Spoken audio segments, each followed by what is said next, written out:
Bakla, bakla, bakla. JR, bakla ka o lalaki? Sabihin mo, lalaki ako. Ayan ang palaging nasa isip ko nung ako'y bata pa. Bata pa lang ako, alam ko na sa sarili ko na kakaiba ako. Kumekinding-kinding ako at ramdam ko na may puso akong babae. At nung nagkaedad ako, unti-unti kong nalaman kung ano ang kasarian ko. Hilig kong paglaruan ang Barbie ng aking mga pinsan, dinadamitan at tinatahian. At doon ako pinalo ng aking lola dahil nakita niyang naglalaro ako ng pambabae. Hindi pa tanggap ng aking mga magulang kung sino ako. Kaya't nagpanggap ako na unti akong nagbabago.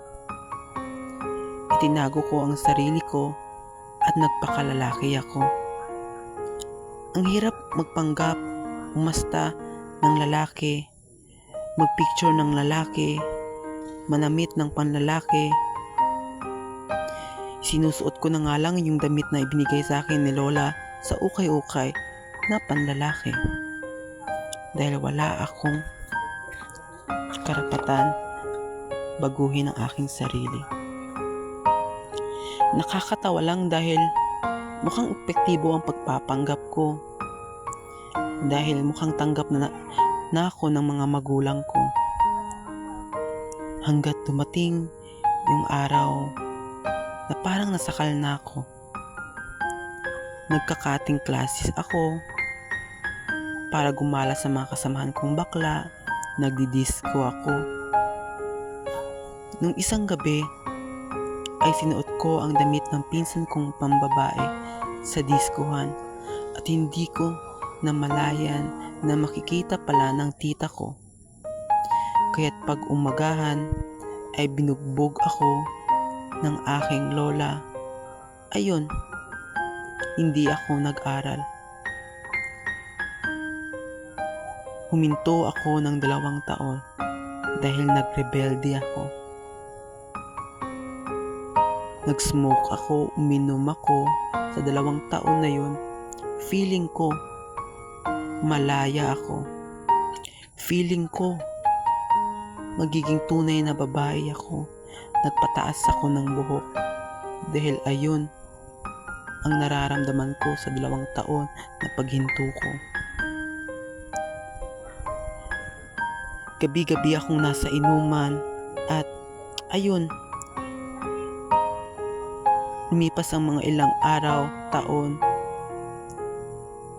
Napag-isipan ko na bakit ako minto sa pag-aaral?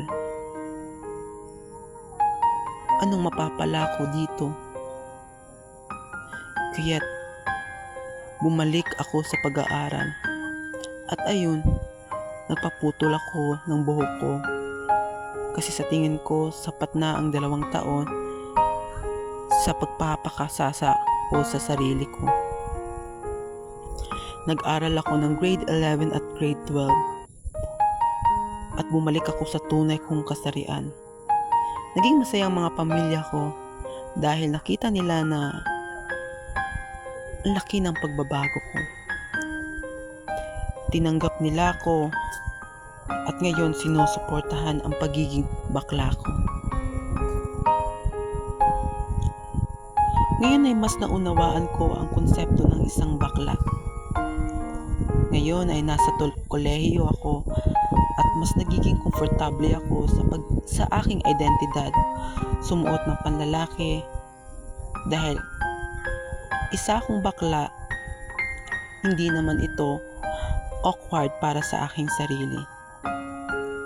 At pag isinuot ko ang panlalaki, mas nararamdaman ko na konti lang ang diskriminasyon sa aking paligid.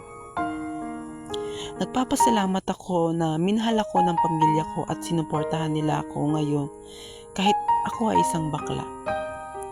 Hanggang ngayon ay nananatili akong bakla at ang aking boyfriend ay isang bakla rin. Masaya kaming nagmamahalan na walang tinatapak-tapakang tao. Oo, bakla ako at hindi rason para hindi ko makamit ang aking pangarap. Muli, ako si Joselito Sinsoro Jr. at sana na-inspire kayo sa kwento ko.